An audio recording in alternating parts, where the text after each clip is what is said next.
Help me welcome Paul Christopher.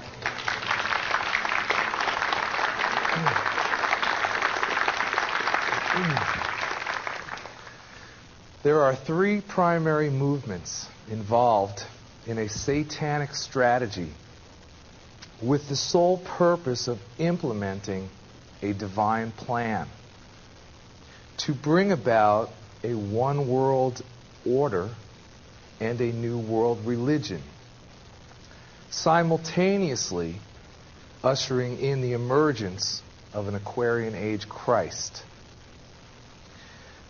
Now, the first of these primary movements is the occult, or the practice of the occult sciences. And the occult has been with us since God created Adam and Eve, since Lucifer and 1/3 of God's angels were cast out of heaven. And God forbids us to dabble in the occult in Deuteronomy 18, because this leads to this doorway into the demonic realm. Now, the second primary movement involved in this satanic strategy is the New Age movement. And we're going to see tonight that the New Age movement began in the mid to late 1800s with the rise of spiritualism and Theosophy.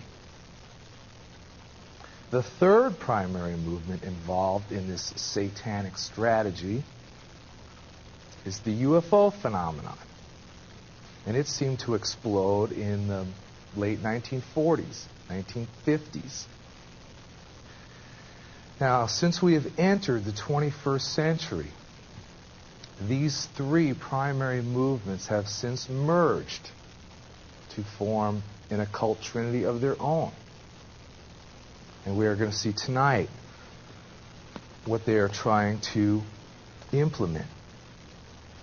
Now, this following list I'm going to read involves all these strategies: UFOs, UFO contacts, alien abductions, animal mutilations, apparitions of the Virgin Mary, psychic phenomena, the supernatural, religion, the occult, numerology, astrology, science, politics, the United States government and military, television, and certain key individuals, along with the general public, are collectively instrumental in fueling this sinister plan.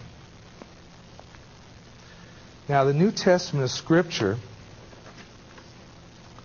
enlightens us to this otherworldly dimension. And it says in Ephesians, "Finally, my brethren, be strong in the Lord and in the power of his might. Put on the whole armor of God, that ye may be able to stand against the wiles of the devil.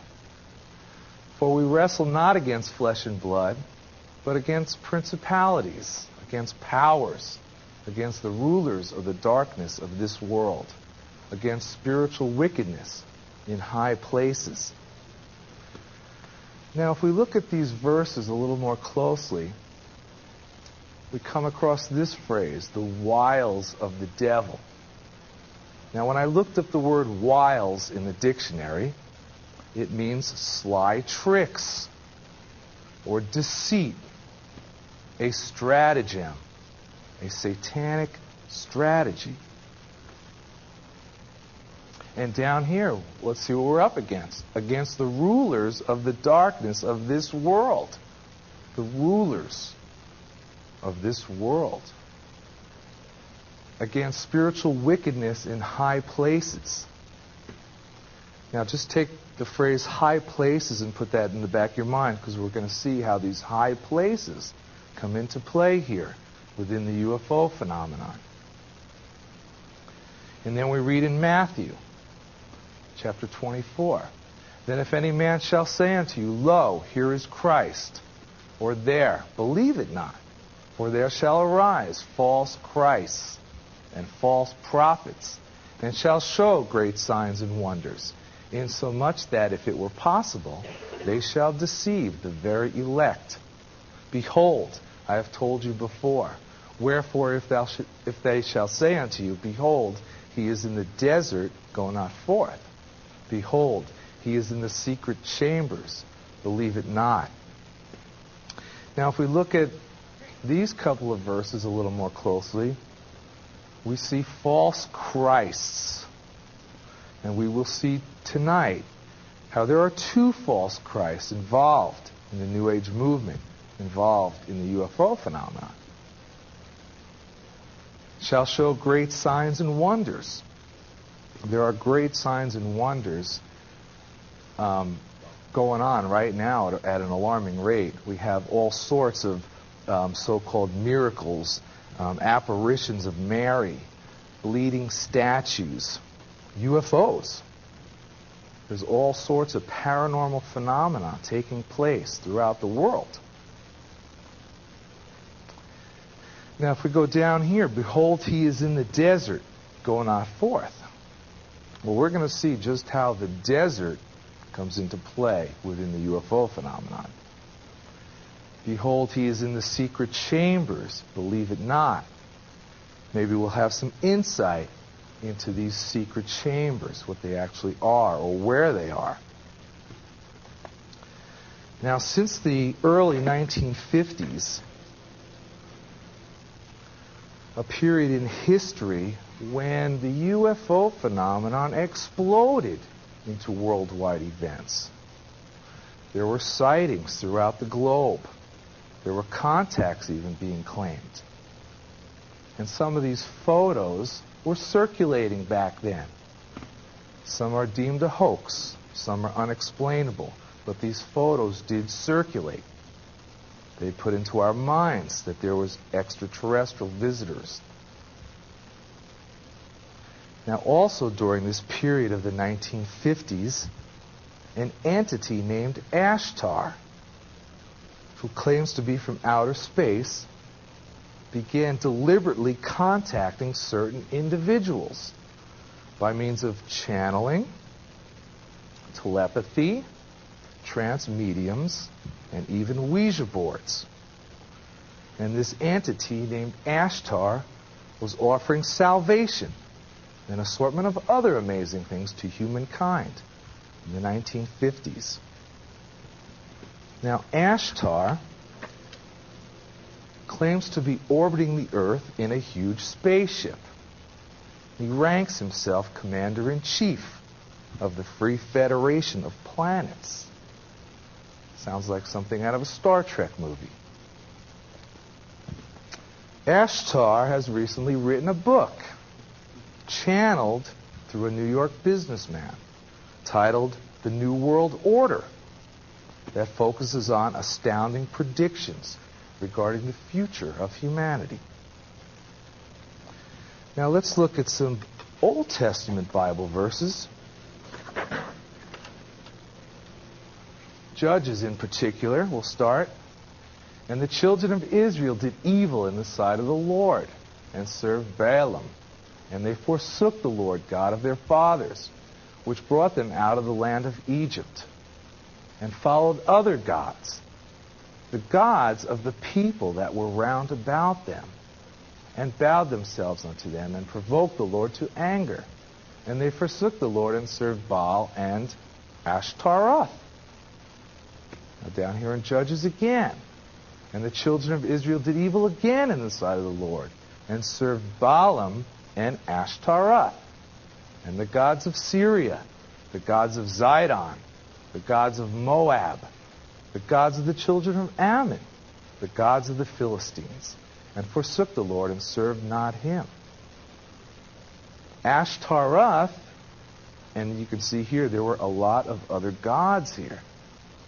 And also in Samuel. Put away the strange gods and Ashtaroth from among you.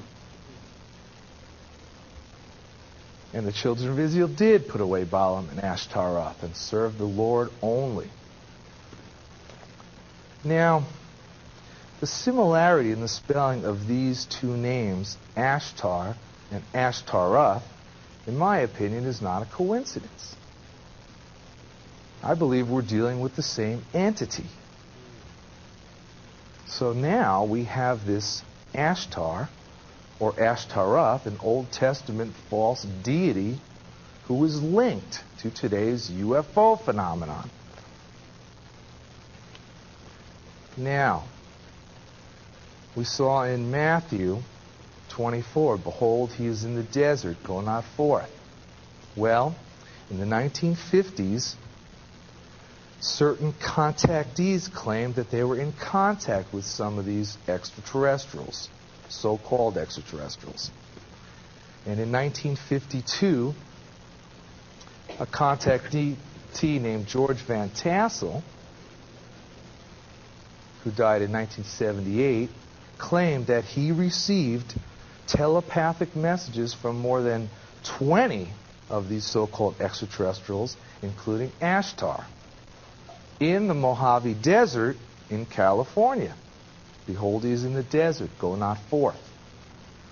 Subsequently, telepathic contact with the Ashtar Command occurred regularly in the years to follow.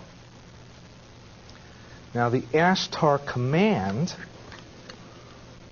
boasts many great fleets of spaceships occupied by thousands of well-organized ranks of extraterrestrials. And one of its missions includes the evacuation of selected human souls during cataclysmic events that are soon to occur on Earth. Sounds like a rapture scenario. Now, the Ashtar Command has associates. 4 in particular.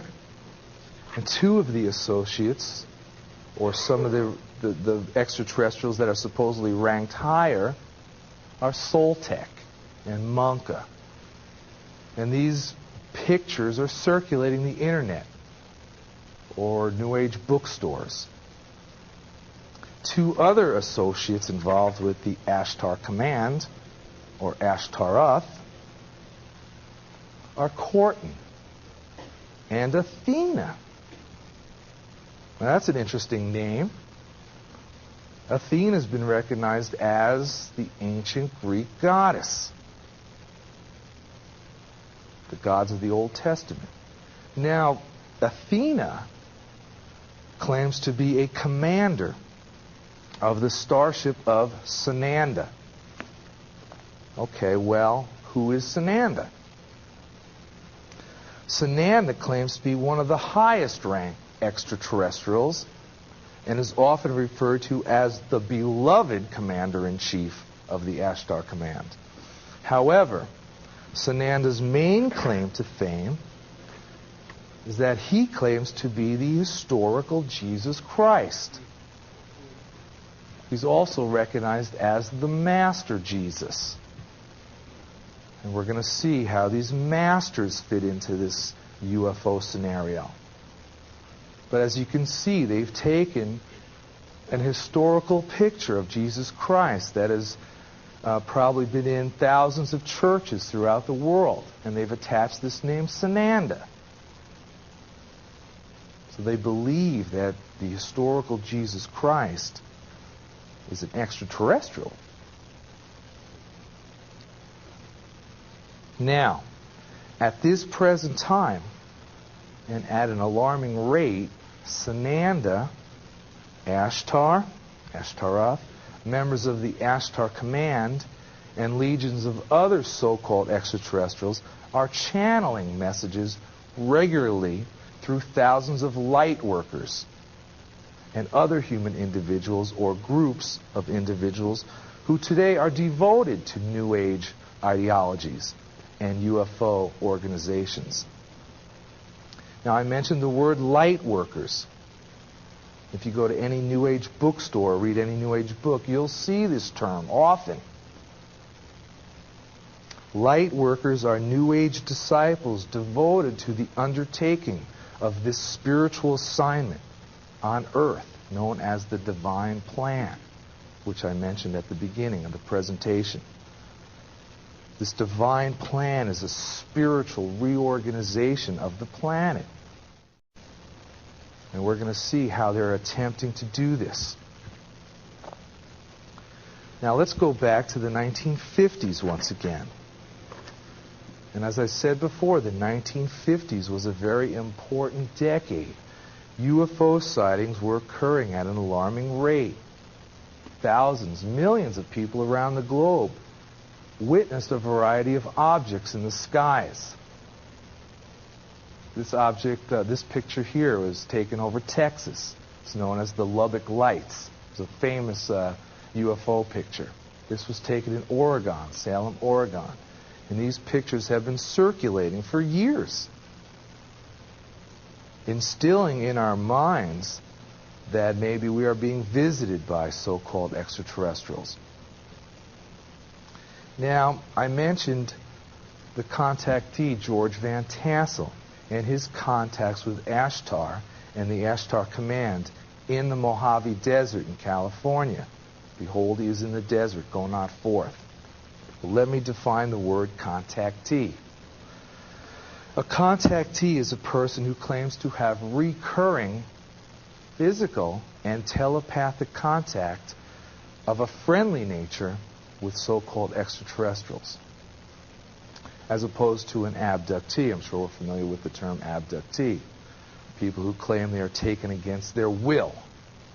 Well, these contactees, or these contacts in the 50s and 60s, were of a friendly nature.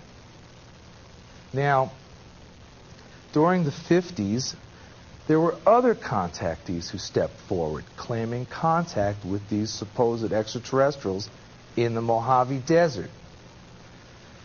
And one of the most influential contactees was named George Adamski, who died in 1965. Now, Adamski was publicly acknowledged as the first contactee. He became a celebrity. He toured the world. He purportedly met a being named Orthon, who supposedly stepped out of a spaceship in the Mojave Desert in California. Now, if we look at this name Orthon, O-R-T-H-O-N, we see a resemblance to the ancient Viking or Norse god Thor, T-H-O-R, O-R-T-H, the false gods of the Old Testament. Now, Orthon claimed that he was from the planet Venus, and he communicated to Adamski a message of peace and love. But Adamski described Orthon's physical characteristics as bearing a striking resemblance to religious paintings of Jesus Christ. Now, interestingly, if we look at the name Adamski, we see a remarkable resemblance to the name Adam, who, as we know, was the first man created by God. Adamski was the first recognized contactee. Now, curiously, in 1963, 2 years before he passed away, Adamski supposedly had a secret meeting at the Vatican in Rome with Pope John the 23rd. Now, that's very interesting. A man claiming contact with so-called extraterrestrials has a meeting at the Vatican. Now, I'd like to mention George Van Tassel again, who was one of these contactees, contacts in the Mojave Desert. Well, he founded an organization called the Ministry of Universal Wisdom. And he began these regular Saturday night spacecraft conventions in the Mojave Desert in California. And at these meetings, there were channeling sessions and lectures from other contactees, including George Adamski. He was one of them. Another interesting contactee who also lectured and had channeling sessions was Gabriel Green. We're going to talk about Gabriel Green in just a minute. But the point I want to make here is that we had large groups of people at these conventions. In fact, they were held at a place called Giant Rock. This was the rock, and it was in the Mojave Desert, and this is supposedly a UFO sighting, but nobody seems to be looking at it. But it was estimated sometimes as many as 10,000 people participated or went to these conventions from the 1950s to the 70s, so for 20 some odd years. And they were anticipating these channeled intergalactic gospel messages of these various extraterrestrials through these certain contactees who were making these claims. Now, George Van Tassel also channeled messages from another entity named Solganda, which is very similar to Sananda. It may be the same entity. And this entity instructed him to build a device inside a 4-story high dome structure known as the Integratron. Now, the Integratron was a machine, and it was supposed to rejuvenate the elderly and stop the aging process of our youth. Now, that sort of sounds like everlasting life to me. So we channeled these instructions from Solganda to build this thing out in the desert. And as you can see, he did. But he didn't finish it. He died. But he spent almost $250,000 on this project. And it just sits out there in the desert. Now, I mentioned the contactee Gabriel Green, who also was involved in these spacecraft conventions in the Mojave Desert in the 50s. And he lectured there and he channeled messages. But Green claims that since the 1950s, he is in contact both physically and telepathically with Ashtaroth, and the Ashtar Command, and another group of extraterrestrials known as the Space Masters of the Great White Brotherhood. But the clincher was that these supposed extraterrestrials asked Green to run for president of the United States in 1960. He eventually withdrew in support of John F. Kennedy. But 2 years later, in 1962, he ran for U.S. Senate in California and received almost 250,000 votes. Well, who was this guy? 10 years later, in 1972, he again ran for president of the United States under the Universal Party. And the Universal Party offered the American people solutions to national and international problems proposed by extraterrestrial beings through outer space contact. Now, interestingly, these supposed extraterrestrials influenced Green in supporting the economics of a cashless society, a system supposedly in use on other planets. And of course, today, as we witness this rapid growth of a one-world economy and this institution of a new world order, this cashless society is racing towards reality. Now, if all this was going on with this character back in the 50s, 60s, and 70s, it's amazing that, well, we have to think about the leaders that are involved in politics now. Who's influencing them? Okay. In 1984, Gabriel Green channeled a specific message from Ashtar regarding the imminent return of the Aquarian Age Christ. And Ashtar informed Green that the second coming of the Christ will occur when a spaceship makes its first public landing. The Christ will, of course, be on board. Interesting. Now, I've talked a lot about channeling. And channeling is one method of contact with these so-called extraterrestrials. It's going on at an alarming rate today.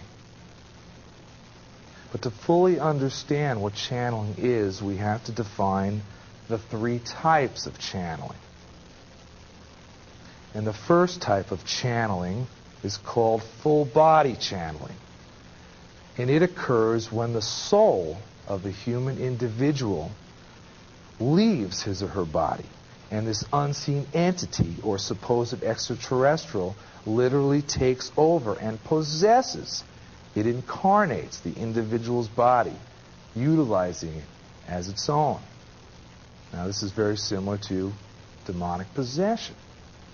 Now, in New Age circles or UFO literature, these entities are often referred to as walk-ins or starseeds. These are important terms to remember because once you see those terms, you'll know exactly what they are. These are full-body channelers or demonically possessed people. And supposedly there are a lot of them out there right now, and they're involved in organizations. The second type of channeling is called conscious channeling. And it occurs when these unseen entities or supposed extraterrestrials join the human in his or her body. The human is conscious of this joining and provides a vehicle for this entity to work through. Now, in New Age terminology, this is often referred to as twin souls. So if you see the word twin soul, you know these are conscious channelers. And oftentimes, if you read a manuscript or a book by a channeler, he or she will often mention, I have two souls. I'm a twin soul. The third type of channeling is called trance channeling. And it occurs when a human individual enters into a trance-like state. So they're not conscious of this entity coming in and utilizing this person's body and speaking directly through it. Now, this is very similar to what happens when an apparition of the Virgin Mary occurs. The visionary enters into a trance-like state. And it's usually only that person or a group of people that can see the Virgin or the supposed apparition. Oftentimes, their bodies contort. Their eyes roll back in their heads. It's a really frightening thing to see these people. Now, when trance channeling is taking place, there's usually another individual there who's transcribing or writing these messages down because the trance channeler is unconscious to what's going on. And as a result of all these channelings, numerous books are written and published. And in fact, if you walk into a New Age bookstore, 80 to 90% of the material in there is channeled. And I mentioned Ashtar's book at the beginning, The New World Order. That's a channeled manuscript. Okay. So we can see that channeling is strikingly similar to demonic possession, whereby a possessed person succumbs to this unseen entity or demon's power. And in so doing, their entire being or will are taken over by that entity, by that demon. Now, I often wonder how many thousands of people are actually becoming possessed or are possessed by demonic entities today.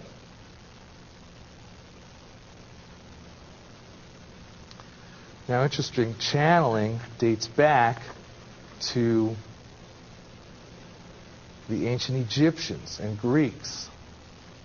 This is a channeler out of Australia who channels this master. I'm going to talk about these masters in a minute. But channeling is nothing new.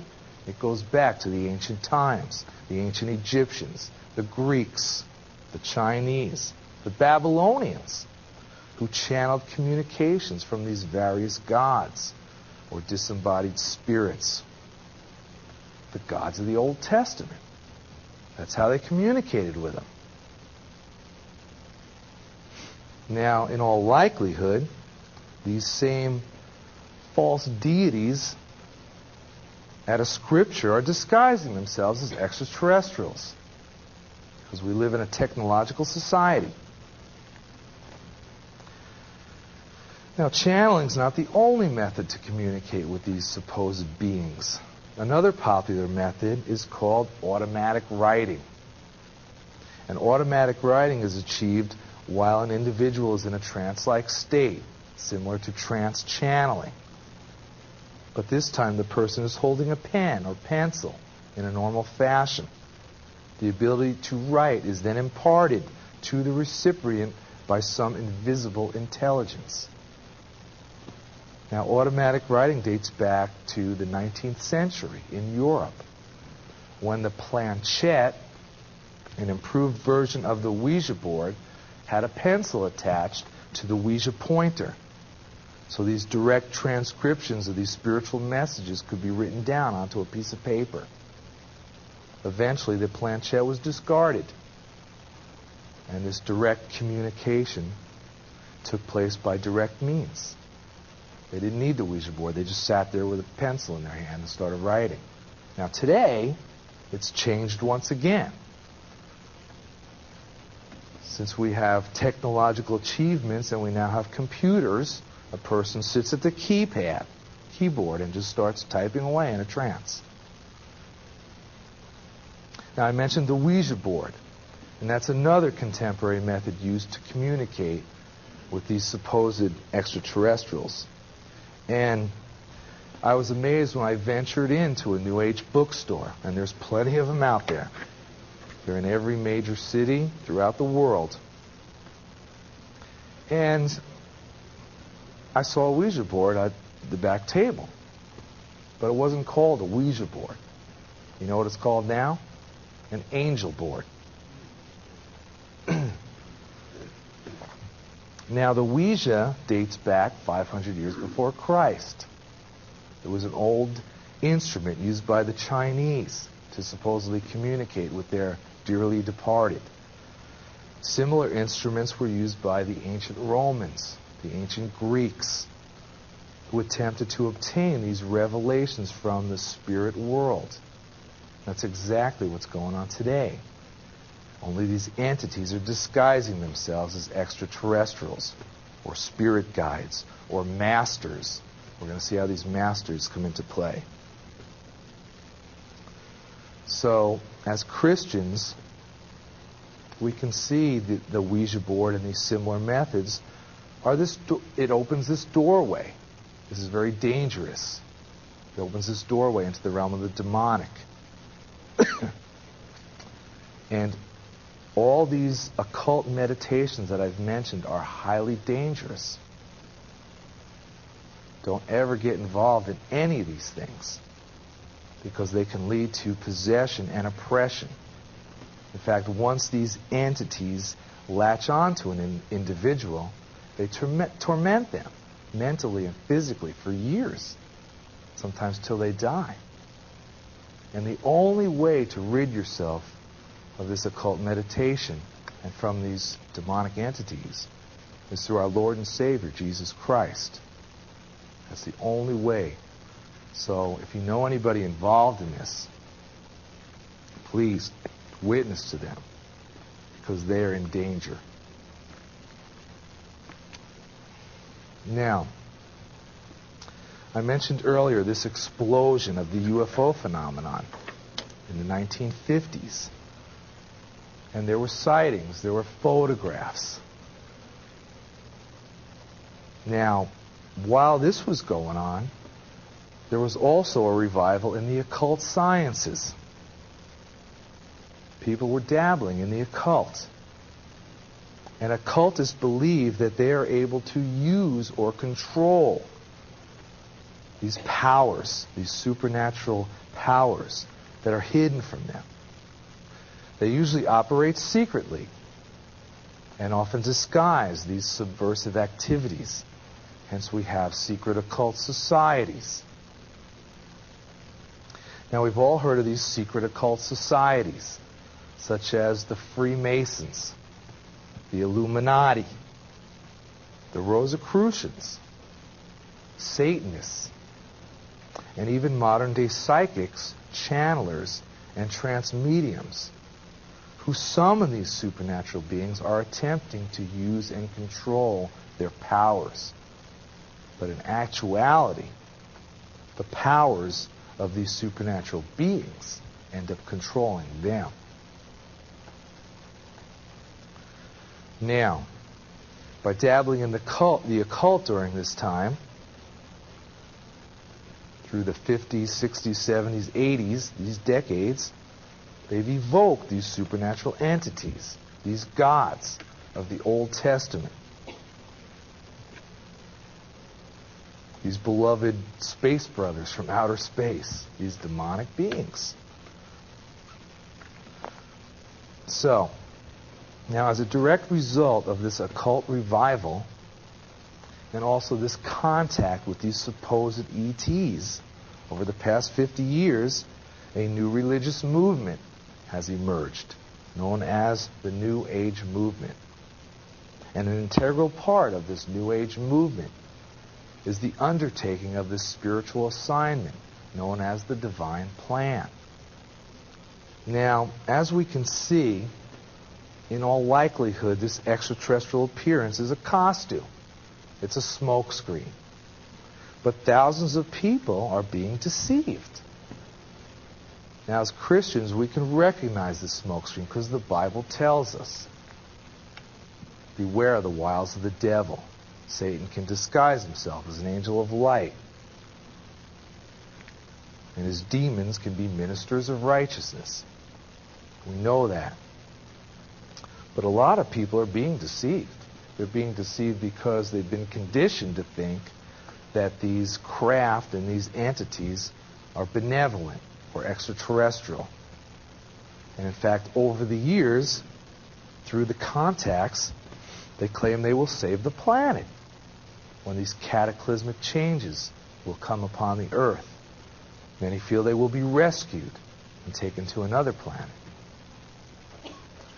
But lately, they appear to be waiting for something, for some moment in time. Time for what? It's very possible that this timetable may indeed coincide with the emergence of the Antichrist. We're going to see how that comes into play. Now, another outer space being involved with Ashtar and the Ashtar Command, who channels messages regularly through numerous individuals, is Kudhumi.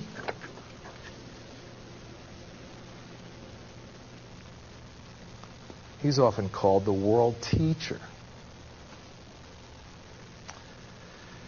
He's often recognized as one of the ascended masters of the Great White Brotherhood.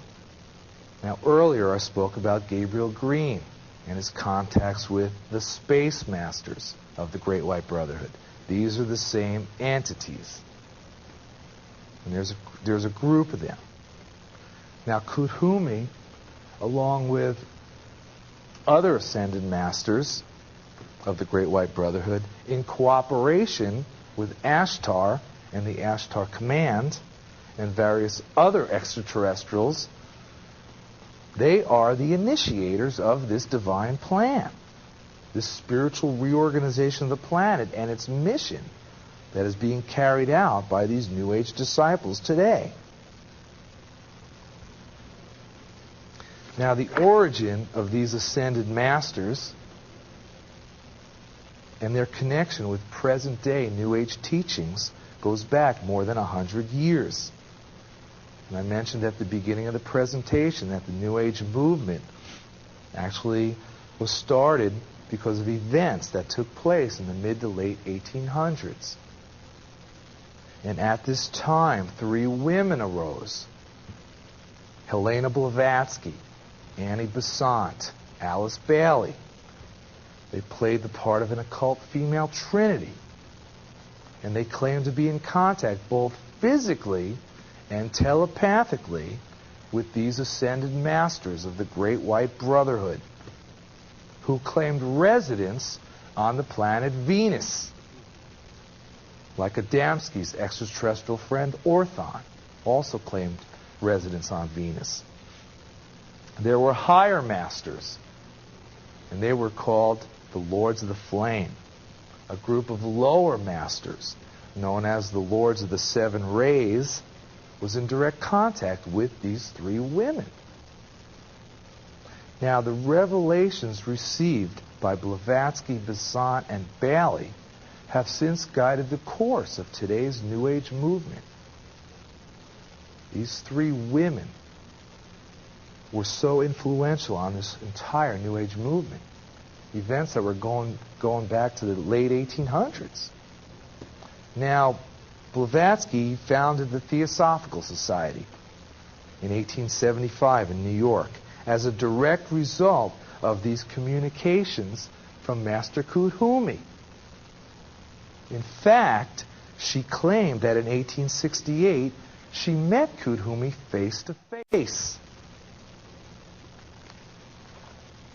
27 years later, in 1895, Alice Bailey, at the age of 15, claims she met Kudhumi face to face and believed she was in the presence of the historical Jesus Christ, who informed her that she would be involved in an important mission.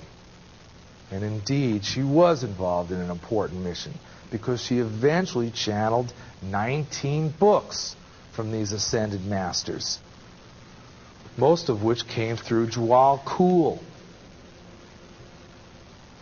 And these pictures are circulating the internet. They've even taken Melchizedek out of the Old Testament and elevated him to ascended master. But in 1919, she claimed that Jwal Khul communicated to her through channeling, and he dictated a book called The Externalization of the Hierarchy, which reveals the plan, the divine plan. The divine plan revealed startling New Age concepts for the development of a one-world economy and a one-world religion, the cornerstone of today's emerging New World Order. This is back in the early 1900s. Now, leaders of the New Age movement throughout the world revere this plan, this divine plan. And its revelations have fueled this present mission that is being carried out to promote this New World Order. Now, throughout the years, these ascended masters have been referred to by an assortment of titles, such as Spiritual Hierarchy of Ascended Masters is one of their titles. Illumined Ones, which strikingly is similar to the Illuminati. Great White Brotherhood, they're often called. Great White Lodge. Tibetan Masters. That's interesting. Tibetan. Well, actually, their earthly residence is supposedly in the Himalayas, near Tibet. Spiritual wickedness in high places. They're also often called the Masters of Wisdom. Remember that term. The Masters of Wisdom. Now, interestingly, some occultists affirm that these ascended masters are, in fact, spiritual, godlike human beings who possess great magical skills and powers. They supposedly have the ability to control these forces in the spiritual realm. It is claimed that they can prolong their lives for centuries. One who makes that claim is Saint Germain, or Master Ricosi.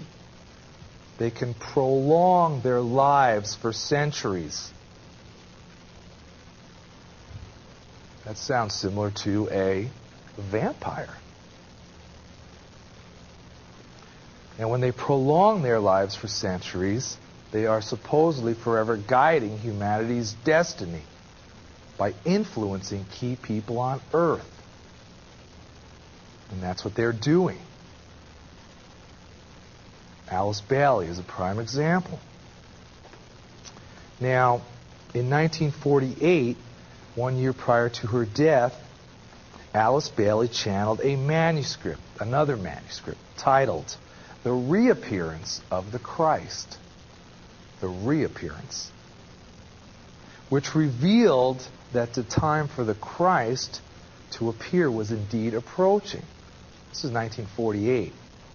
The UFO phenomenon was beginning to unravel here. Now, the channeled literature of Alice Bailey had a significant influence on another central figure involved with the New Age movement, Benjamin Creme.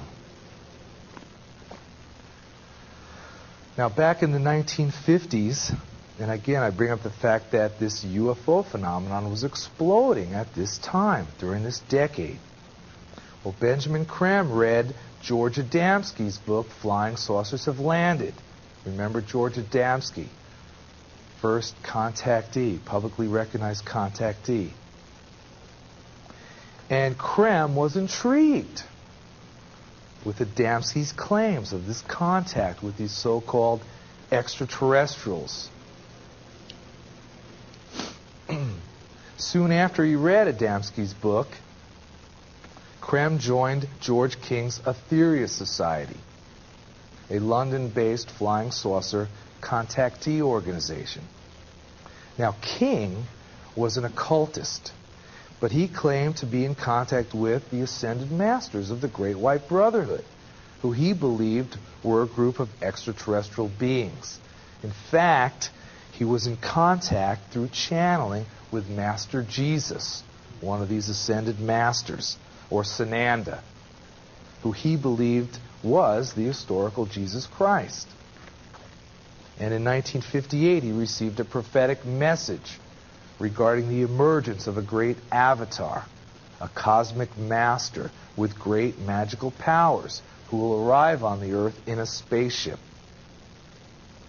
Now, during Benjamin Creme's stay with George King's Aetherius Society, he also began receiving these messages, these channeled transmissions from the ascended masters of the Great White Brotherhood.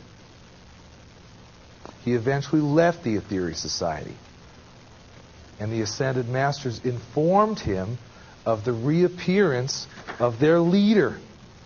The reappearance of their leader, Lord Maitreya.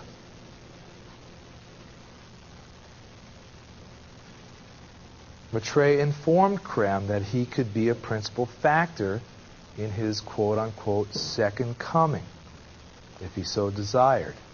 And he did desire. Soon after, Maitreya channeled messages again to Creme, informing him that his manifestation and reappearance to the modern world was soon. He told Creme to publish this news, and Creme did. He continues to publish this news.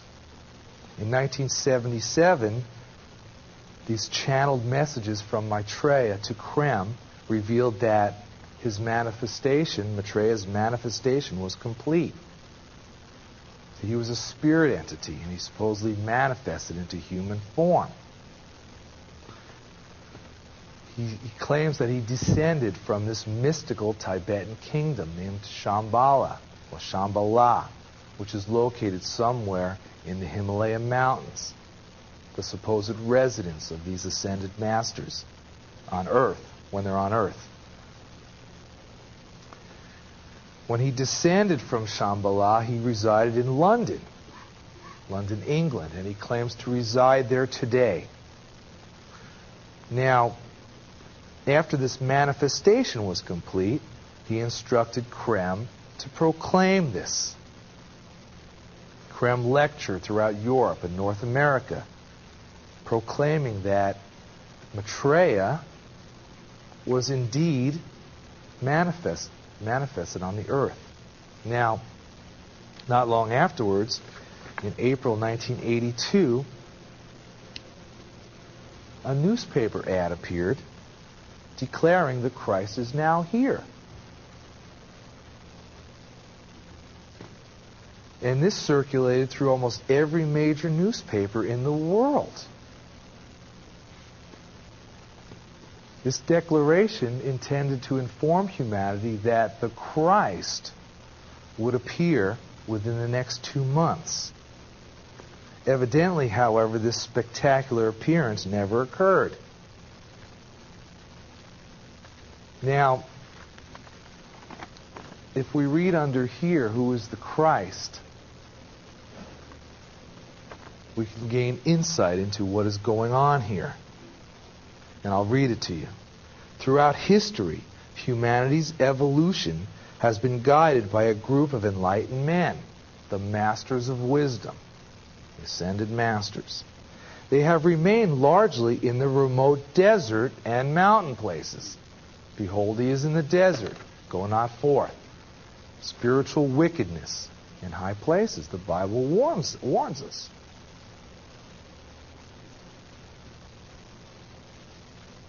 The Bible warns us of this deception, that these false Christs will arise. Now, interestingly, Maitreya still claims that he's going to reveal himself to humanity as the Christ by appearing on national television. Krem also proclaimed that in 1984, Master Jesus manifested himself on the earth and is currently residing in Rome.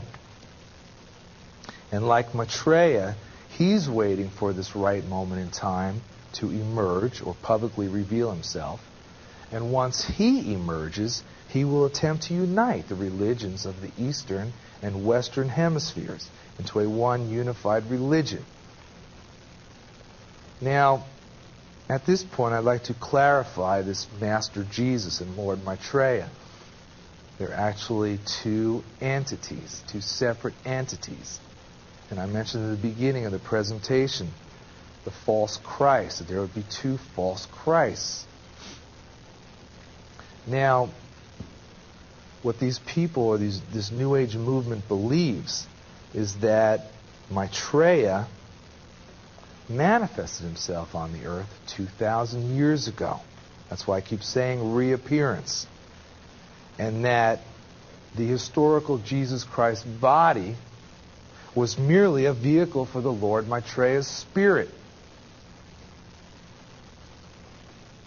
They claim that through a process called spiritual overshadowing, Maitreya's consciousness was able to guide the actions and teachings of the historical Jesus Christ. That's what they believe. In fact, other religions believe that Maitreya's actions and teachings guided their Christs, their Messiahs. Now, according to Krem and these other New Age leaders, supposedly Maitreya's presence has had some impact in today's society, even though his spectacular appearance fell short.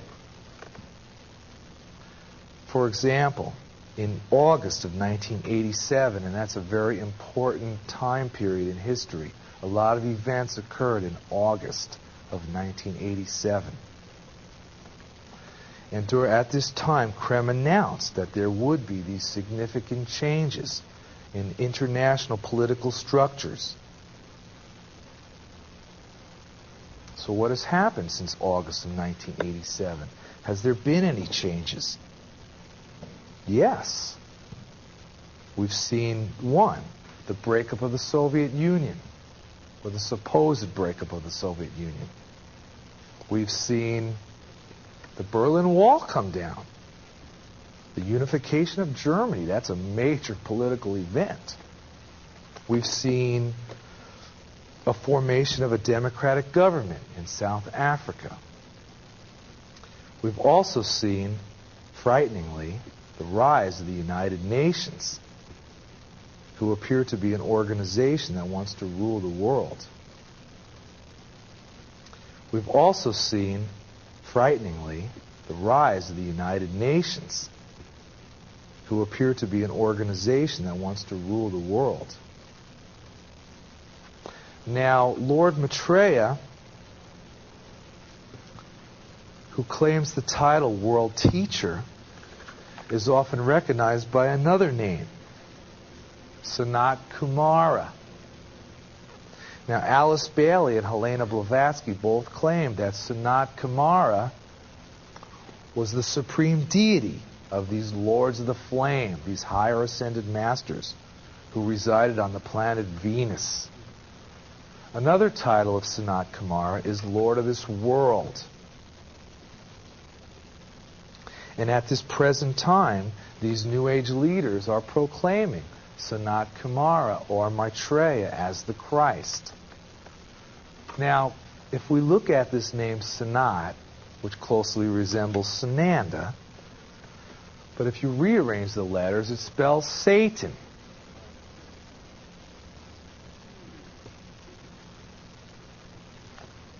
Now, another organization involved in promoting Sanat Kumara, or Lord Maitreya, as the Christ, is Lucis Trust, which is another theosophical organization. And it was founded in New York City by Alice Bailey in the 1920s. Prior to this, it existed as the Lucifer Publishing Company. How blatant can you be? Now today, frighteningly, Lucis Trust is powerfully linked to the United Nations, with its American headquarters curiously near the United Nations Plaza in New York City. Now, two other headquarters are strategically placed in London. These people are corporate people. They could be doctors, lawyers, powerful people, military people. So we have to be aware of this, that this satanic strategy has a network of very important people, or very powerful people.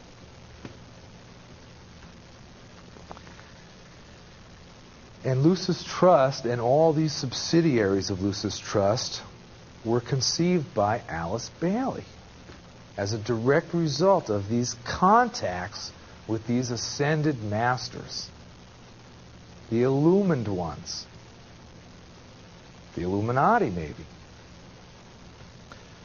Now, a few minutes ago I mentioned Benjamin Krem's announcement in this August 1987, this important time period, and that these significant changes were going to take place as a direct result of Maitreya's presence on Earth. Well, that same month and year, another major event took place. Thousands of New Age disciples flocked to specific geographical locations to join together in an event known as the Harmonic Convergence. And supposedly during this event, an astrological alignment of our 9 planets occurred. They believed that this was a stepping stone in this dawning of a new age. But interestingly, at least 144,000 people were required to mass meditate simultaneously at these particular sites. They were supposed to generate this harmonious energy so the earth would not be destroyed. They believed that if they did this, the earth would not end in the year 2012. Now, this 2012 is now a real popular date with these New Agers. They feel that at this time period now, there's going to be a new evolution on the earth. That's what they believe, that something fantastic is going to happen because they did this. They were involved in this event, this mass meditation of more than 144,000 people, but they required 144,000. Now, that's odd that they picked that number, because we know that in the book of Revelation, 144,000 special witnesses will be miraculously protected by Christ during the Great Tribulation. So we can see how they mix these biblical events or these biblical numbers. Now, following this meaningful harmonic convergence of 1987 was to be a period of social, political, and religious change. And we started seeing some of those changes. The Berlin Wall, Soviet Union. But there's also to be an increase in visits from extraterrestrials. Now, I mentioned earlier these specific geographical locations throughout the world where this harmonic convergence took place. And many of these locations are considered sacred sites, sacred mountains, where ancient peoples believed that supernatural forces and supernatural beings existed. In fact, they marked out these places. These geographical locations are often called power spots or windows. Sometimes they call them gateways, portals, power points. They're recognized as vortexes of high psychic energy. In recent years, they become popular havens for psychics. Channelers flock there. Followers of the New Age movement set up camp there. They claim that these high concentrations of psychic energy exist in these particular locations. They also claim that they're channeled transmissions from so-called extraterrestrials, and these various ascended masters are more readily attained at these specific geographical locations or these power spots. In fact, they believe that the veil that separates our world, our physical reality, from the supernatural dimension is thinner.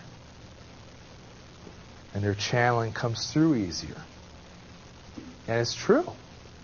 That's what does happen there. In fact, these entities, they tell these humans to go to these places, to go to these ancient sacred sites. Now, I once mapped out the United States with these particular power spots and other phenomena that have taken place. Let me stick a portion of the East Coast here. And you can see there's a lot of activity in certain areas. And a lot of these areas are considered power spots. The arrows represent UFO sightings or contacts. There's also red dots that represent animal mutilations. There's blue dots. They represent apparitions of the Virgin Mary. There's also green dots, which represents reports of mysterious creatures. All these stars, star-like areas, are these power spots. And all sorts of paranormal phenomenon occurs in these locations. Now, I grew up in northeast New Jersey, up in here, an area that is inundated with activity. And the reason I'm here tonight is because I had UFO sightings in this area when I was a kid, growing up. In fact, when I was 13, I had an overwhelming sighting. I was out on the front lawn with my dad. We loved to stargaze. We had a telescope. We had binoculars. We were standing outside on the front lawn when all of a sudden a huge white object came streaming overhead. had a horizontal path right in front of us. And in fact, I later found pictures of an object that was very similar to what I saw. And these photos were actually taken in New Jersey, over the Oradell Reservoir, which was not very far from my home, just a couple miles. And after I had this sighting, I became consumed by this phenomenon. In fact, I started seeing these objects more and more. Why was the Lord having me see these things? I became obsessed with the UFO phenomenon. I thought at that time we were being visited by something extraterrestrial, or there was something going on. And I pursued the phenomenon. I virtually read every book I could get my hands on. When I got my driver's license, I drove to these places and sat looking for these things. I tried to photograph them. I tried to get evidence.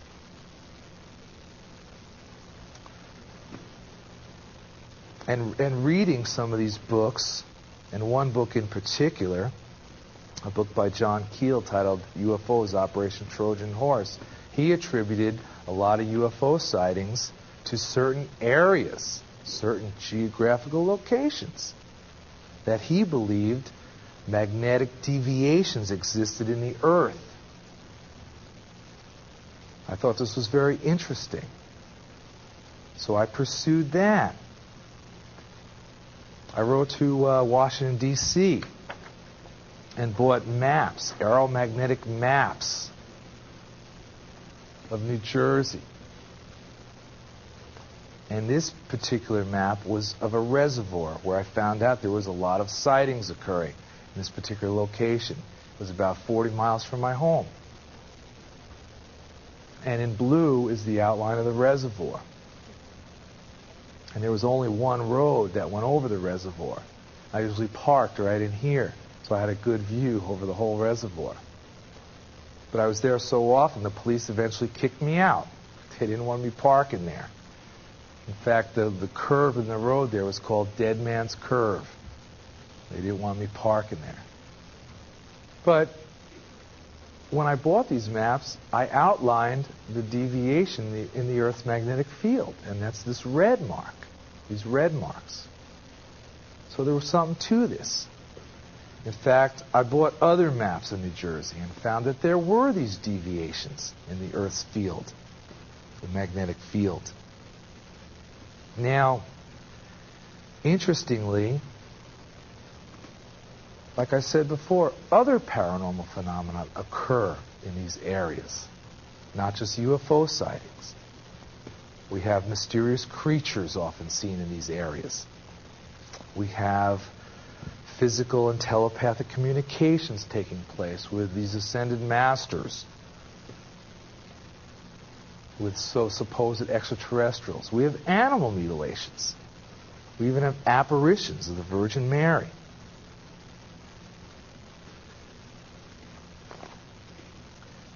Now, interestingly, occultists believe that these particular power spots are sacred pagan worship sites and were specifically marked out by ancient cultures. In fact, we have megaliths dotting our landscapes all throughout the globe, marking these spots. Stone structures, stone circles, pyramids, stone temples, Indian mounds. They're everywhere. These are considered sacred sites, sacred mountains, power spots, areas where a magnetic deviation exists. And the ancient peoples knew about these spots. The Indians have legends about supernatural beings, supernatural forces. They were forbidden to climb some mountains because they would anger the gods, the false gods of the Old Testament. Spiritual wickedness in high places. Maybe these are the secret chambers in Matthew 24. Now, These power spots are all over the place. They're all over the globe. And in fact, in each state in the United States, there is at least 1 to 10 of these places. And these were people flocked to during the harmonic convergence. And we're going to see that they're still flocking to these areas. 2 of the major power spots in the United States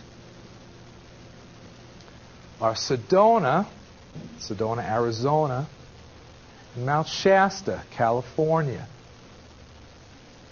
Another major power spot is the Teton Mountain Range up here, western Wyoming. We also have the Black Hills of South Dakota, recognized as a power spot. The Great Pyramids in Egypt, Stonehenge in England. These are all considered power spots. Now, I happened to be in Sedona not too long ago. And Sedona, Arizona is a New Age capital. It's a New Age mecca. In fact, you can see in the bookstores, they even have some idols. But they have psychics and channelers, people doing tarot. It's a big New Age center. And some of these power spots are Airport Mesa is one power spot. You can see some people meditating up here. This is where they channel and they mass meditate. Sedona, Arizona was one of the major spots when the harmonic convergence took place. This is another power spot, Cathedral Rock.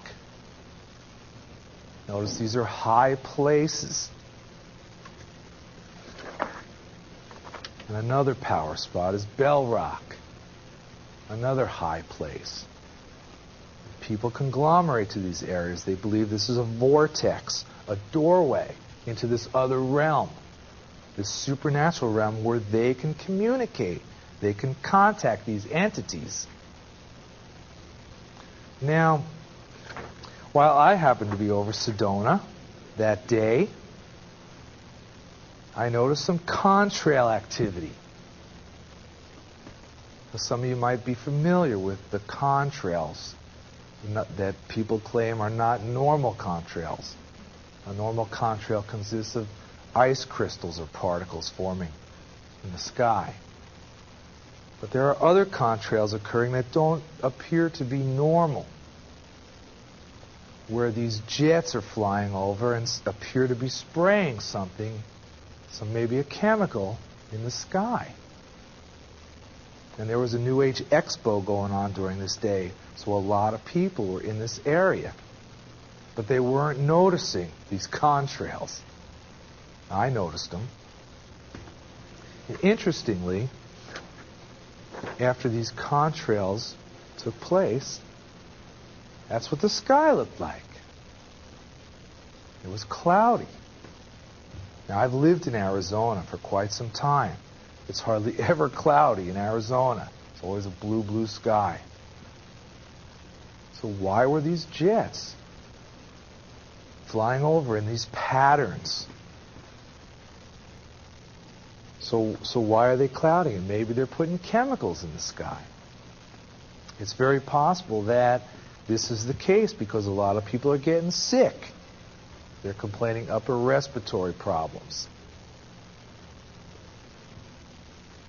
But we need to be aware of this activity that is going on right now. So don't hesitate to look up and see what's going on up there. And they are designed to read a transdermal computer chip called a MARC, Multiple Automated Readout Computer Chip, which is supposedly inserted in the back of the hand and or the forehead of military personnel. Now, the reason these chips are placed in the back of the hand or the forehead is because this is where a more frequent change of temperature occurs in the skin, thus powering the chip. Now, if this technology exists in the not too distant future, we may only be able to buy food or clothing if we have this mark inserted. And if we read in Revelation chapter 13, verse 16, and he causeth all, both small and great, rich and poor, free and bond, to receive a mark in their right hand or in their foreheads, and that no man might buy or sell save he that had the mark, or the name of the beast, or the number of his name. So we need to be aware that this technology may indeed exist. Now, I mentioned these power spots, these geographical locations throughout the world, and there's thousands of them. I mentioned that all sorts of paranormal activity can occur in these areas. People flock to these areas to receive this psychic energy from these extraterrestrials, from these ascended masters. And if you look at these spots on the map, you see the different activities going on in these areas. They're conglomerated. In fact, over here is the Mojave Desert, where all the activity occurred in the 1950s. Sedona, Arizona. In fact, if you look at the reports of the Phoenix Lights, the major UFO sighting in 1997, it was first reported near Sedona. Then it slowly crept down through Prescott, and then hovered over Phoenix, where most of the videotapes and photographs were taken. It then exited somewhere down here in Tucson. Arizona's loaded with these power spots, these areas of high psychic energies. Now, I mentioned too that these people conglomerate in these areas. There are New Age organizations that have formed, and they locate themselves in these areas. One in particular is Church Universal and Triumphant. Elizabeth Clare Prophet, a New Age leader. And she has finally settled her group up here, near the Teton Mountain Range, one of the major power spots in the United States. And she claims to channel these ascended masters of the Great White Brotherhood, Master Jesus, Kudumi, Saint Germain. It is also believed that these power spots are connected with lines of energy, that there's lines connecting them. In fact, the ancients called them ley lines, because they believed that these lines of energy existed. In fact, when a UFO sighting occurs, maybe they're following these lines, because we hear reports of 90-degree angle turns at a high speed. They're defying the laws of gravity. Well, it could be just moving along these lines. In fact, there are other theories that there's a gigantic grid of this energy all across the Earth. And it's connected to such places as the Bermuda Triangle, where mysterious disappearances have occurred. So these energies exist, and it may be that these demonic spirits are utilizing these power areas. That's how they are manifesting and contacting people, through these energy spots. Now, beginning in 1995, these power spots around the globe attracted large groups of New Agers who began celebrating 3 major full moon festivals. And they are annually known as the 3 linked spiritual festivals. And during these 3 significant festivals, groups of thousands of people conglomerate to these power spots. Mount Shasta, Sedona, the Tetons, and other power spots in each state. And they form groups, and they call themselves transmission meditation groups. And they simultaneously channel and mass meditate these transmitted energies from these various extraterrestrials like Ashtar, the Ashtar Command, Sananda, some of the ascended masters of the Great White Brotherhood, such as Kuthumi, Lord Maitreya. Now, interestingly, or I should say frighteningly, these transmission meditations go on for 24 hours. They are the prime initiator of these transmission meditations is Lord Maitreya. In fact, these transmission meditations begin London time, because Maitreya supposedly is residing in London. He sets the time. And everybody channels and mass meditates for 24 hours. Now that's a long time to channel, to meditate these energies. That, to me, could very well be this spirit of Antichrist forming on the earth today. And this has been going on since 1995. And their strategy here is to implement this divine plan I was speaking about through these contacts with these supposed extraterrestrials, which we know now are demonic beings. Now, the first festival that they celebrate is called the Festival of Humanity. It normally occurs at the first full moon of April. They also recognize it as Easter because they commemorate the risen, living Christ, who they believe is Lord Maitreya. Now, the second festival, and one of the most significant festivals, is called the Festival of Wesak. It's often called the Festival of the Buddha, which they believe is Lord Maitreya. It's a Buddhist festival. But during the Festival of Wesak, while all these people are channeling and meditating for 24 hours, the Ascended Masters also perform a sacred magical ceremony in the Himalaya Mountains, in this Shambhala, this kingdom where they supposedly dwell.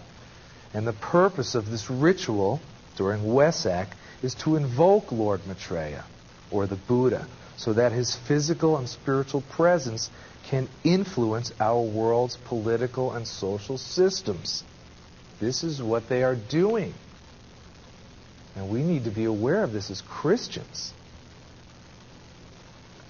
This is insane.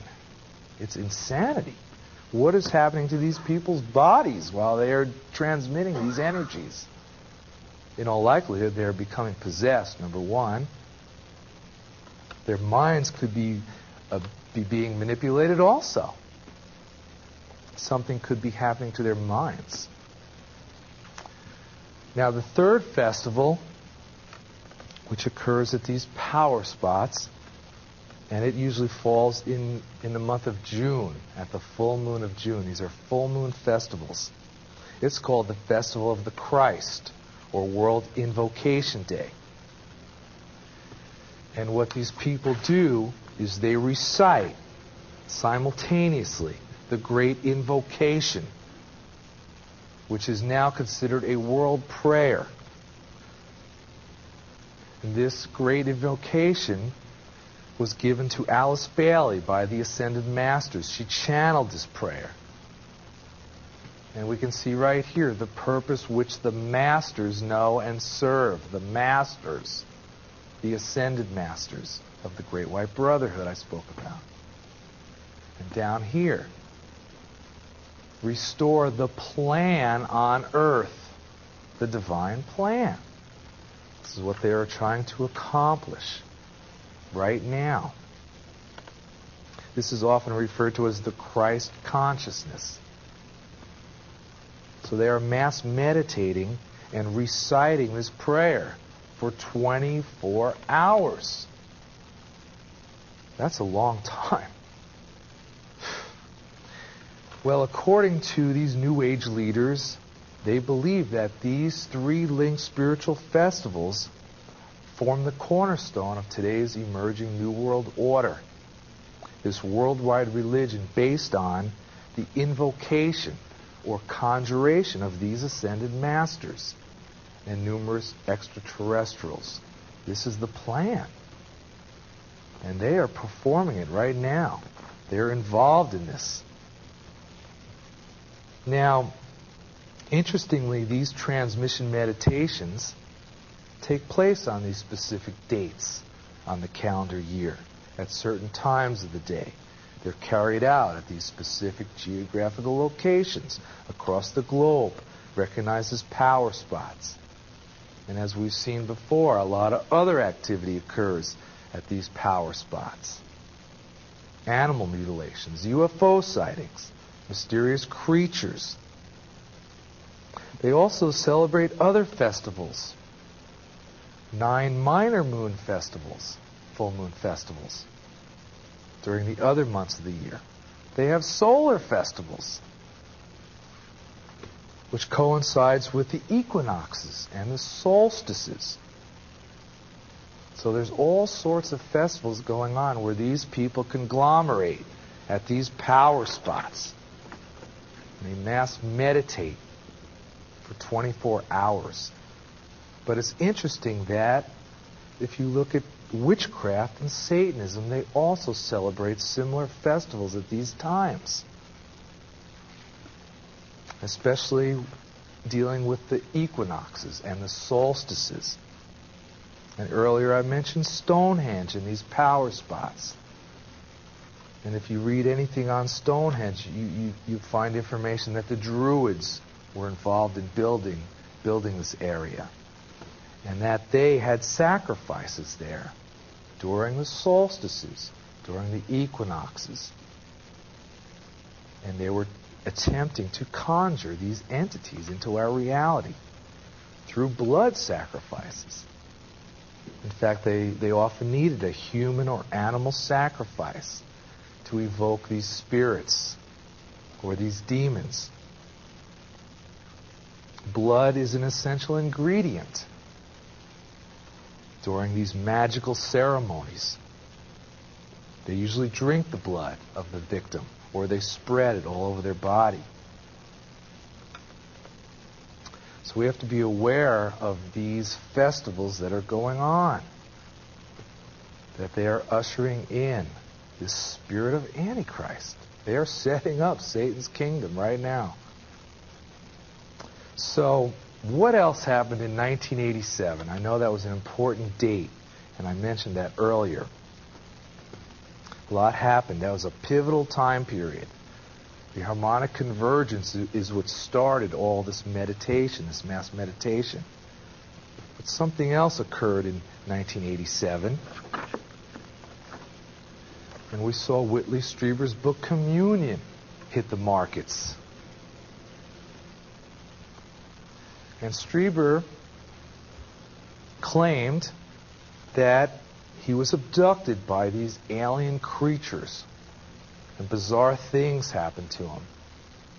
Sinister experience. He even admits in his book that he believed these beings were demons, or could have been demons. He also admitted that before writing this book, he delved into the occult. He studied Buddhism, mysticism, witchcraft. So he was set up for this thing to take place in his life, because he was already involved in occult activities.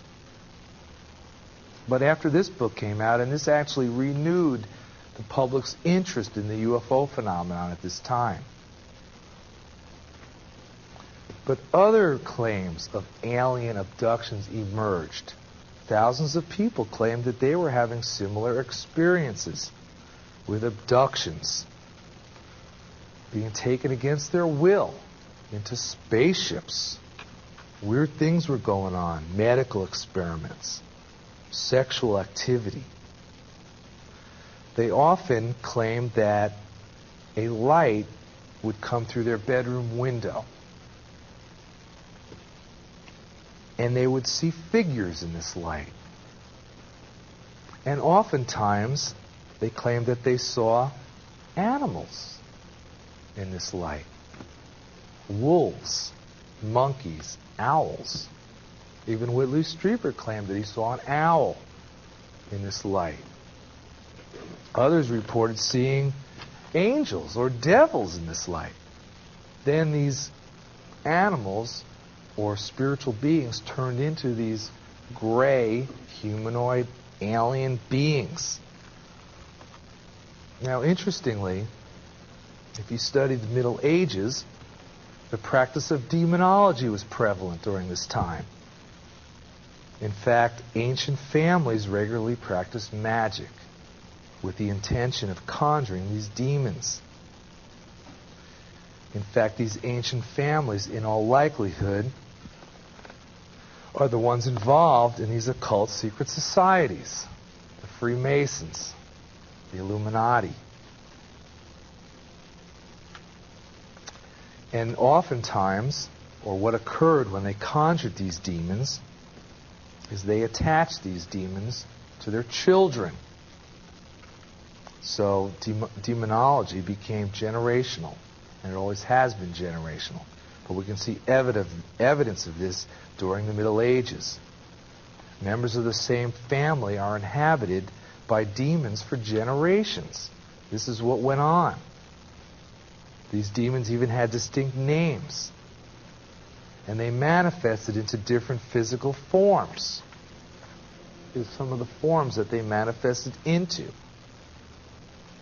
And you can see they appeared as angels or spiritual beings. They appeared as humans. They appeared as animals. They appeared as birds. They appeared as all sorts of creatures with claws and fangs even. So they could take on any shape or form they wanted. So maybe we've seen a lot of mechanisms involved here in the strategy and what's going on in these areas. So how could our government be involved? Well, maybe if Lord Maitreya walks out of a spaceship, that spaceship may be in fact manufactured by our military. Possibility.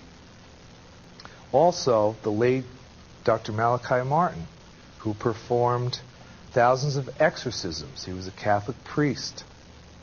He claimed that before his death, that since the 1970s, in the United States alone, that there has been an 800% increase in demonic possession and oppression.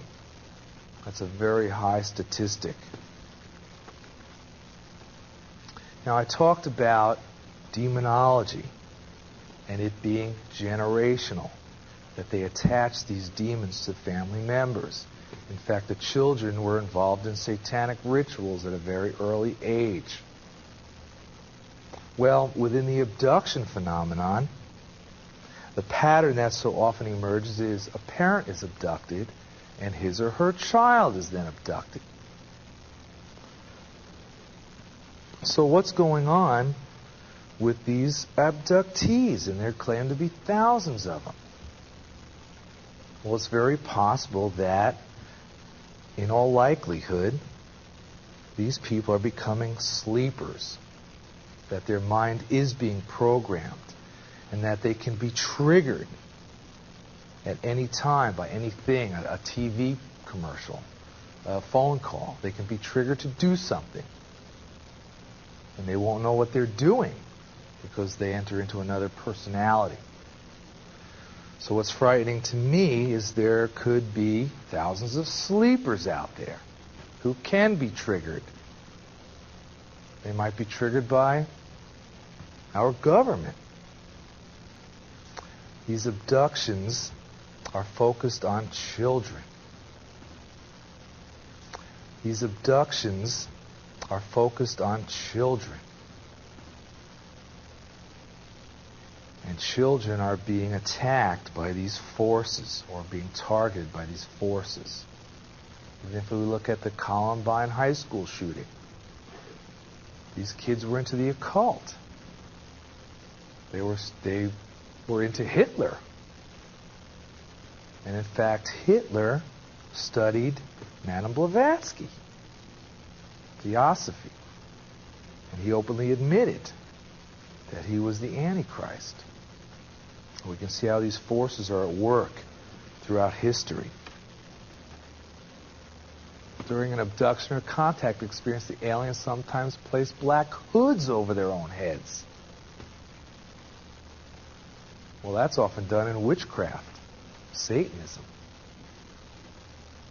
During an abduction or contact experience, an individual may encounter a divine taller being known as the Exalted One, the Old One, or simply the One. This may result in some type of mystical, spiritual, or religious awakening for that individual. That may be Satan himself. But in all likelihood, these people's minds are being manipulated. They're turning into sleepers. They could be triggered to do something. Maybe they'll be triggered to worship Maitreya. If you have thousands of people worshiping the beast, the Antichrist, everybody else is going to follow. Maybe they'll kill people. Who knows what could happen? Now, months or even years after these abduction or contact encounters occur, these people often observe mysterious unmarked black helicopters flying over their homes. So evidently, our government knows who these people are. Maybe they're working hand in hand with these demonic entities. That the mind manipulation is done by both of them. They're in cahoots with each other. In fact, it is claimed that there are a lot of Satanists involved in our military.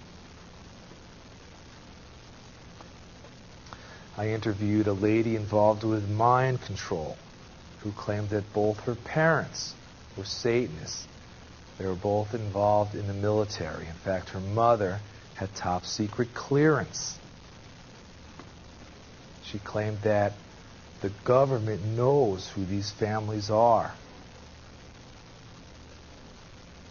and that the Satanists and the government are working hand in hand.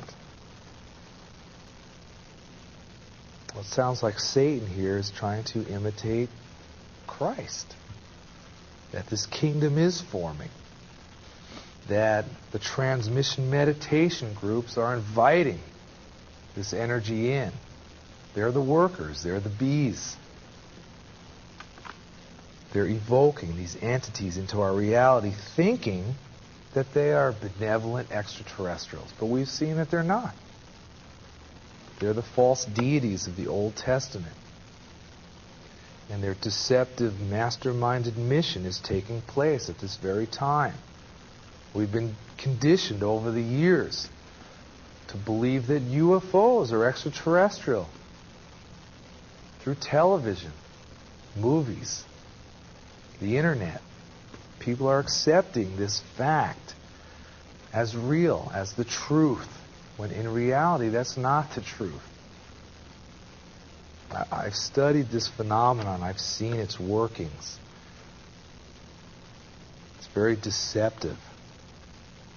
But what they're trying to accomplish is taking place to deceive the entire world, and millions of people are waiting for these ships to come down from the sky. And they truly believe that a cosmic master, an Aquarian Age Christ, is going to step out and unite the world. That may happen. It may not. If the Antichrist walks out of a spaceship, he could. He may not. It might be built by our government.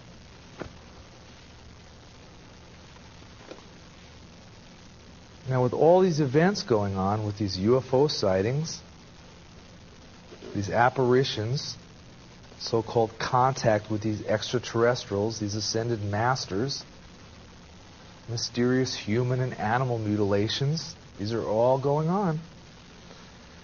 Most often in these same areas, these geographical locations, we also have claims of satanic ritual abuse. We have a rise of witchcraft and satanic cults. We have the appearance of these strange creatures roaming numerous countrysides, and an 800% increase in demonic possession and oppression. So my friends, the spirit of Antichrist is here. And as Christians, we need to be aware of this plan, this divine plan that has been taking place. It's been going on for a long time. We've traced it back to the 1800s. We see all the occult mechanisms involved, and it's using everything it can get its hands on. Satan is the arch deceiver. But if we're aware of all these mechanisms, we can witness to people involved in the New Age, that the only way to obtain eternal life is through Christ, our Lord and Savior, the real Jesus Christ. And He's not an extraterrestrial. The Bible doesn't speak about any ascended masters, does it? No. It speaks about Jesus being the Son of God, and that He came down to earth and died for our sins. He was the ultimate sacrifice, and only through Him can we be saved. And the Bible also points to this deception.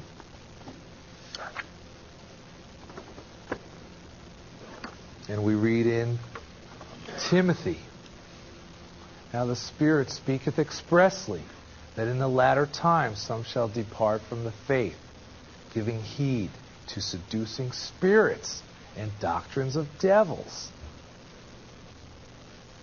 Sounds like the channelings that are taking place within the New Age community at this present time. Giving heed to seducing spirits, doctrines of devils. And in Luke, we read, "Then said he unto them, Nation shall rise against nation, and kingdom against kingdom. And great earthquakes shall be in divers places, and famines, and pestilences. And fearful sights and great signs shall there be from heaven." Great signs in the skies. We're certainly seeing that.